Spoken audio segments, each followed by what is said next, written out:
Hello, everyone. My name is Blythe Brumleve, owner of digitaldispatch.io and host of Cyberlead that appears right here on FreightWaves every Thursday from 2 to 3 p.m. And in this segment, we're going to be talking about creating your digital survival guide, the must-have website and marketing every fleet owner needs in their digital survival kit. Because most fleet owners, they face an impossible task of starting a business while competing with the behemoths. You're wearing multiple hats. You're trying to run your business, get customers, learn all of the new tech coming into the space, recruiting, and you've now also got to worry about your website and marketing yourself too. It really can seem very daunting. But in this segment, I'm going to break down the must have website marketing tactics every fleet owner needs in their digital survival kit.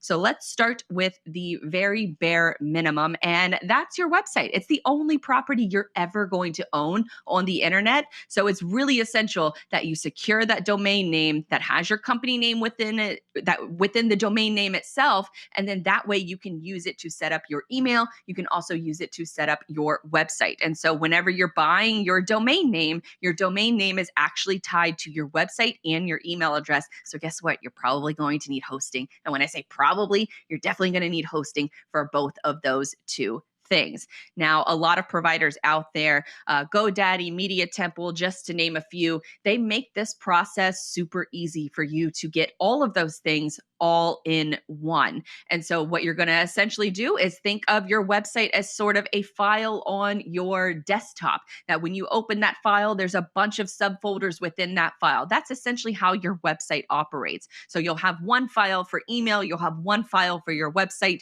and then you'll have all these other files maybe down the line for your TMS, for any other software solution that you add to it. That's how your website domain functions in a nutshell.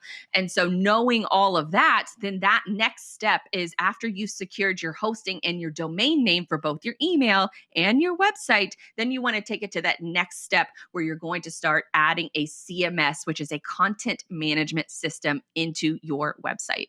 A CMS is sort of similar to a TMS, a transportation management software, but a CMS is your content management system. That is where tools like WordPress, Squarespace, Wix, all of these different website builders that exist out in the wild, that is what you're going to next install on your website in order to manage the content of your site. And when I mention the content of your site, that's referring to your homepage, your contact us, things like that, which we will dive into in just a few minutes. But I want to give a quick rundown of the different tools that I like and why I prefer certain tools, and that is WordPress. They have the largest market share for a reason. Some of the most powerful websites on the planet all use WordPress, and that's because it's open source. They have the largest market share. So if they have the largest market share, they also have the largest pool of developers, of designers. And when you have a large pool of those kind of workers, then you have a more affordable price point in order to work with. So Squarespace and Wix, they don't necessarily have the workforce that WordPress has at the moment. They are growing, but those sites do make it a little bit more easy for entry level folks to add Squarespace or go directly to Squarespace or Wix in order to get your website process started up. I mentioned GoDaddy earlier. If you wanted to go straight to it and just started publishing on your website, Wix and Squarespace is probably the best bang for your buck in order for time, money, and management, because they're going to provide that all-in-one solution that makes it really easy to build your website fairly quickly and fairly user-friendly. If you're comfortable with working with Microsoft PowerPoint, then you probably can build a website in one of those platforms.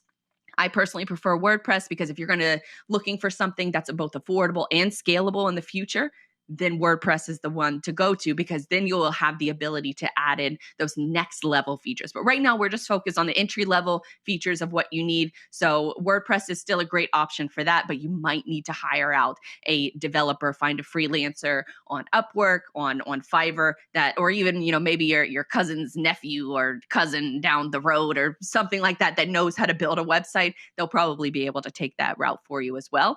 Either which way you choose, you're going to have to pick a template within one of those platforms. And then that brings it back to the PowerPoint skills that you probably already have. And if you don't, it's pretty easy.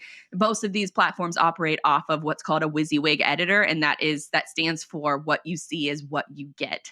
And so you can edit in that mode as well, where it makes it pretty simple in order to have those features all on your site.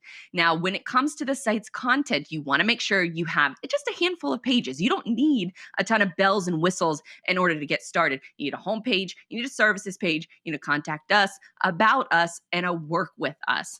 Blogs are usually built into any of these platforms, so you don't necessarily have to worry about that yet, but it does have that capability if you wanted to use it in the future. Primarily, your website is going to function as a recruiting tool. So you want to make sure that that Work for Us page has a list of all of the benefits of why someone should come and work for you. That's the main goal of your site right now, is to recruit drivers or to recruit other employees to come and work for you. So make that Work for Us page actually work for you. And the way you want to think about that is listing all of the benefits of why somebody should work with your company. Have a little contact form on there where somebody can upload their resume, or they can reach out and pick up the phone and give your recruiting department a call directly so that they can complete that process of that visitor flow. That's just, maybe they Google trucking companies in the Northeast and you were one of the websites that popped up. So in that case, you want to be able to add an option for those users to contact you in order to be able to work with you. So those are just a handful of pages that you're going to need on your site. I would also add a link to all of your social media profiles as a way for folks to sort of learn more about you and the company. You can add all of those onto your website fairly easy. I would also highly recommend paying a local photographer. Local photographer, when you say it out loud, it sounds like it would be really expensive. It's not. You can pay a local photographer probably a couple $100 to come into your office, shoot the office, shoot the employees that are working at their desk. You can also shoot your fleet and have some really nice pictures of your trucks, and you can use those photos for years to come. I know companies that hired a photographer and a videographer 5 years ago, and they're still using those same photos to this day. And it's not photos that you can only use on your website, but you use it in all of your marketing, you use it in your recruiting materials, you use it on social media. So those photos for a couple $100 really go a long way, and they help you stick out from the rest of the websites that are out there that are using just the plain Jane stock photography that you can spot a mile away. At least I can spot it a mile away. I don't know how many folks out there that can, but if it's a lot of the same companies using the same stock images, I just would rather prefer the real photos of your real employees, of your real trucks, because then that creates less of a barrier for someone. Even if a driver is wanting to come work for you and they see a picture of your fleet, that could be the signing. That could be the moment that they say, okay, that's the company that I want to go work for, because I can actually see their fleet and I can actually see their trucks. And those are the trucks that I want to be driving in. And so just keep that in mind. Hire a photographer, a couple $100. It's probably the best money you'll spend in the next 5 years. Now, speaking of showing off your expertise, let's talk about social media, because there's so many different platforms to choose from, and they're all very time consuming, but they're also essential for your recruiting efforts. Drivers are the kings and queens of social media, and you can use that as a way to offer that digital handshake introduction. You can show off your team, your rewards, bonuses, things like that, how well you treat your drivers. You can show off all of that information on your social media profiles. LinkedIn and Instagram are going to be key. You don't want to overwhelm yourself with trying to be on 5 different platforms. Pick 2 and double down on them. LinkedIn is going to be great for your customers. It's going to be great for just industry networking, and Instagram is going to be best for recruiting your drivers. So you can message you can create your posts accordingly and target that audience on each one of those platforms. But I would double down on LinkedIn and Instagram for the very near future. And then once you get a really good handle on both of those different platforms, then you can think about starting to expand to other social media platforms. YouTube is another big one. TikTok is a growing influence. There are some other probably social media platforms that'll come out and later on this year that might be the hot new thing, but focus on the ones where your audience is at now. And then don't overwhelm yourself with trying to be at 6 different places that maybe your audience isn't in those places. But LinkedIn and Instagram, for sure, those audience are already built in and already there for you. So if you're not sure what to post, you can also Google the phrase the $80 method. And what this essentially is choosing relevant hashtags, especially on Instagram, because I don't know that hashtags work really well on any other platform, On Instagram, though, they do work well as far as your reach is concerned. So Google the $80 method, which is essentially choosing those relevant hashtags like drivers wanted, trucking, insta trucking, things like that. You'll find the top hashtags, and each day you'll take about 30 minutes out of your day and you'll go through and you'll click through on each one of those hashtags. What are the top posts? What are the recent posts? You can get real live marketing analysis by seeing which posts are already performing well. And so that'll help you in creating content in the future, but then it'll also help you because then you can engage with those top performing posts. And so you don't want to be spammy. You don't want to sound like a bot, but you can click on those different photos and you can leave a meaningful comment. You're networking online with these people. So you click on their photo, you double tap to like it, you leave a nice comment, and naturally whoever you're commenting on are going to check out your profile. And that's how you build your audience organically on a platform like LinkedIn. So Google that phrase, the $80 method. It really helps you build your following from an organic perspective and not, just a platform that you're going to go out and buy, 2,000 followers that are never going to interact with your brand. Do it the right way, do it organically, and just spend about 30 minutes a day. That's all it really takes to grow your networks organically. So bonus tip, you can also, don't be afraid to knock out, a quick 2 to 5 minute video. I know that might sound a little bit more advanced of knocking out a 2 to 5 minute video, but that is another way that you can really put a face to the name of your company so that when people are looking at maybe possibly working for you, then they already have a good look and feel of how the company culture is, how you sound, what you look like. They can put a face to a name. That's really, really important, especially in today's remote working world where people just want to feel connected to each other.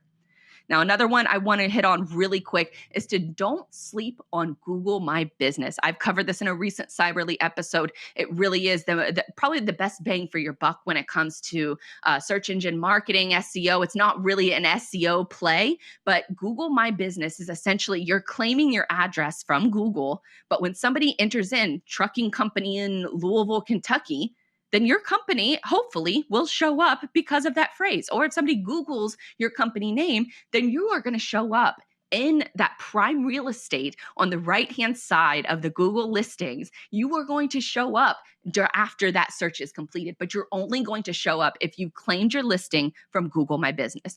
It's free. All you have to do is Google that phrase, Google My Business. When you do that, then what Google will do is they'll send you a little address verification card and you'll verify your listing that you actually have a business at that location. And then you'll take that information and then you'll be able to build out you'll list your website, your phone number, photos, things like that really help your listing stand out. And that's also a place where people can leave reviews that you're going to want to monitor. You want to make sure that, anything that's questionable reviews that are being left or positive reviews that are being left, that you're responding to those accordingly. And that's all done through Google My Business. So make sure that you get that hooked up as well. And best news, it's free.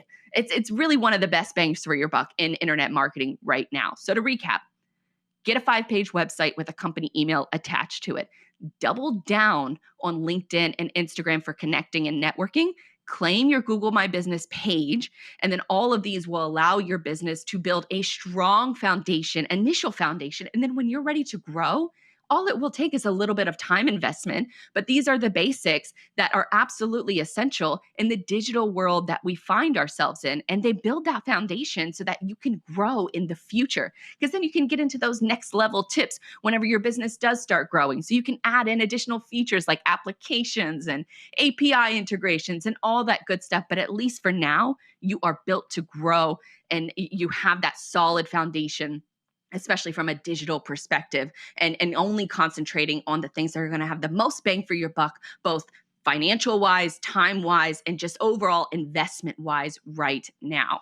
So hope you enjoyed that quick recap of the most essential things that you need in your digital survival guide. Once again, my name is Blythe Brumleve. I am the host of Cyberly. It appears every Thursday from 2 to 3 p.m. Appreciate your time.